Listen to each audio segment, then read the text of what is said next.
Okay, so this is going to be the third of our review series for our test on kinematics and freefall and vectors. And we're going to actually start this off by taking a look at some Regents review problems. So we have a toy that's projectile is fired upward with ground vertical velocity. So we have initial velocity in the vertical of plus 29 meters per second. So that's my initial velocity. So V naught equals that. It's going to reach maximum altitudes at a time of 3 seconds. And I also know the acceleration is negative 9.8 meters per second squared.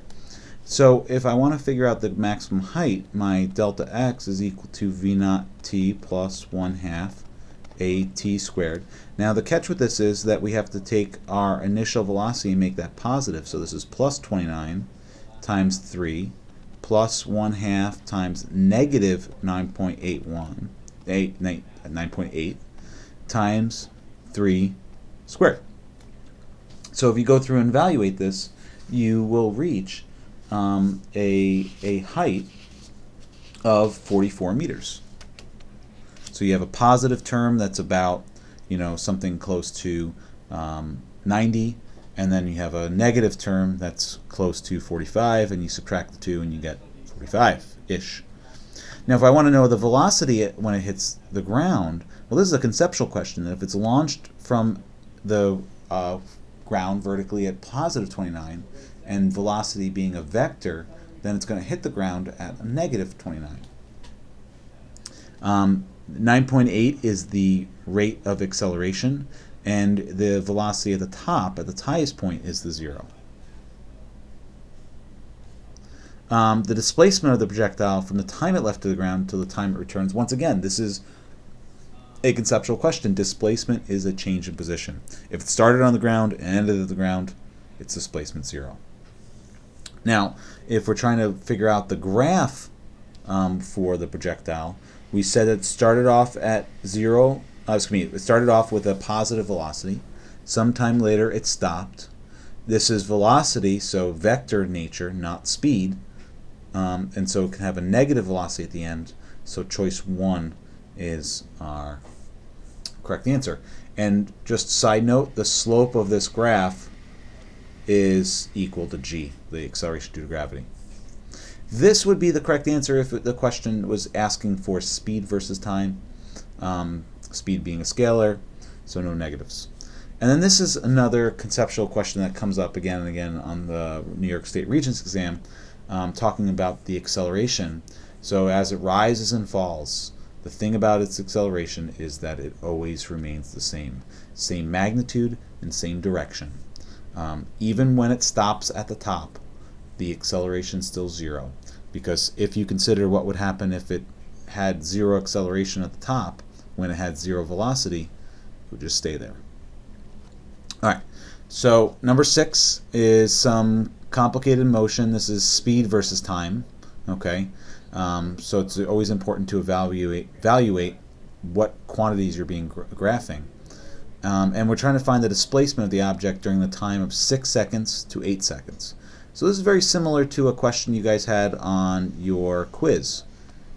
But you will notice that there are two shapes here. There's the area of the triangle, which is 1/2 base times height. And then there's the area of your rectangle, which is just base times height. And your base in both cases is 2, so this is equal to 1/2 times 2 times a height of 15. So this is 15 meters. And this is just 2 times 10. So this is 20 meters. So the displacement then is 20 plus 15, so we get 35 meters worth of displacement. During which interval is the object moving backwards? None. Even when the object is slowing down, it's still all positive speed. Okay? And actually, let me correct myself there. It's still all positive velocity. As an object is initially at rest, accelerates at 5 meters per second squared and attains a speed of 30 meters per second. What distance does it move? So I have my acceleration. So there's my a. So a is equal to 5. My initial velocity is 0. My final velocity is 30. And I'm looking for my displacement. Notice I don't have time, so this is utilizing the timeless equation, a delta x, and I want to figure out what delta x is. My initial velocity is 0, so I do some algebra. I would get, if I algebraically solve that, if I come up over here, I get v squared over 2 times a equals delta x. Plug in some numbers, and it works out to be, I didn't calculate this. So let's try to do this. 30 squared, so 900 divided by 10. So we get 90 meters. B, if the time over which the object accelerated was cut in half, okay, then the distance traveled. So if you take a look at this, this is a really interesting question. If we want to know the time when it was cut in half, notice that we don't have any time in here, right? So we want to take a look at an equation that relates displacement, acceleration, and time.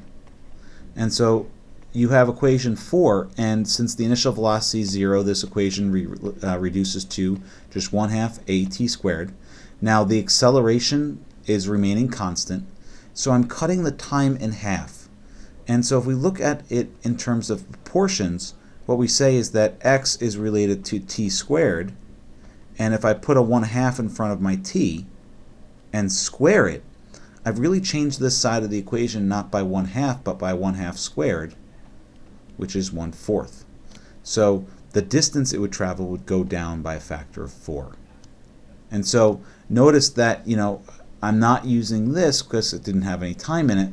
So I try to find a relationship that relates displacement, acceleration, and time. And I just noticed I dropped an a here, at squared.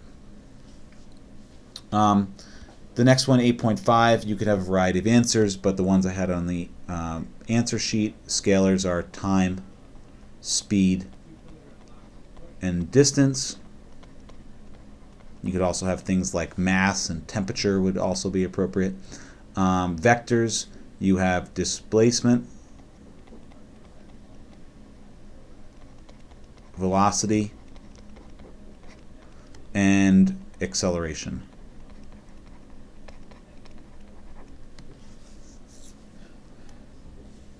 And you can also include, we spoke about a little bit, force being one as well. All right, the next one, we have 2 cars. Notice once again, we focus in on the graph. This is speed versus time.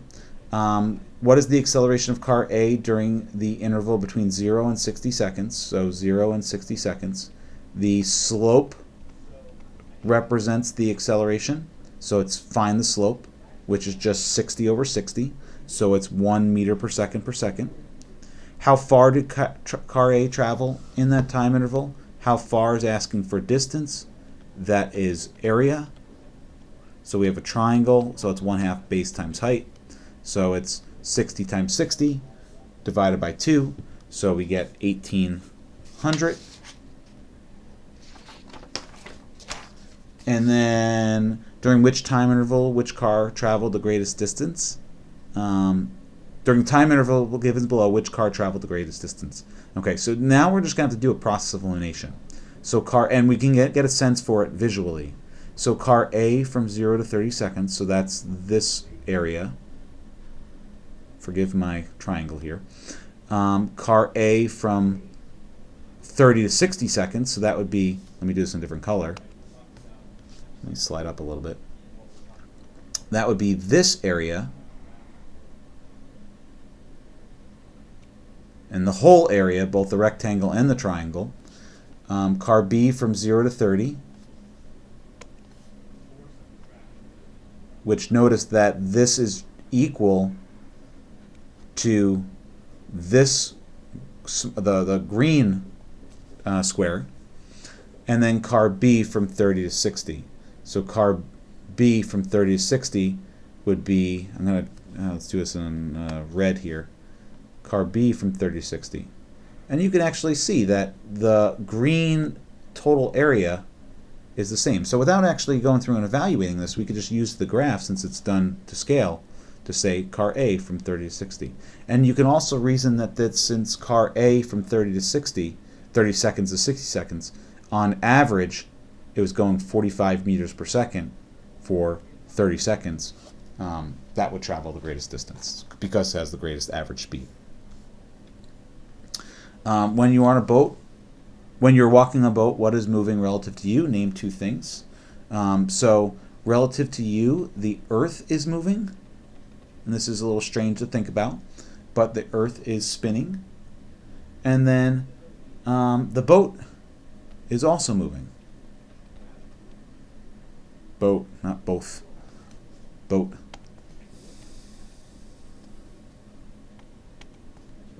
Boat. What are three ways for the boat to accelerate? That's speed up, so velocity going up, slow down, or change direction. And this is true about any object. Turning is an acceleration, since acceleration is a change in velocity, not a change in speed. So, and velocity being a vector. All right, we have a merry-go-round that goes around at a constant 5 meters per second. Is the ride accelerating? And so the answer is yes, because the merry-go-round is turning, and a change in direction, as we just mentioned, is an acceleration. This person is accelerating the entire time, which they would know whether or not the merry-go-round was going around because they would sense this acceleration. We don't sense velocity, we sense acceleration, which is why that if you closed your eyes, you'd have a hard time telling whether an airplane that's flying along with zero turbulence is moving at 300 miles an hour, 500 miles an hour, or on the runway. All right, so this last one is a more complex one, but certainly doable. It's a two-step problem, and there's going to be at least a single two-part problem on the test. And just like most of them, it's all about the timing. Jeffrey and Jimmy are on a bridge that is 19 meters in height when they see a motorboat approaching the bridge at a constant 12 meters per second. This is very similar, by the way, to the monkey and the coconut that we did in class. When the boat is 27 meters from the bridge, Jeffrey drops the tomato. Where does the tomato land relative to the boat? Okay. So what we want to first do, so we're going to set up what's going on for the tomato. So what do we know about the tomato? And what do we know about the boat? We know the tomato is dropped.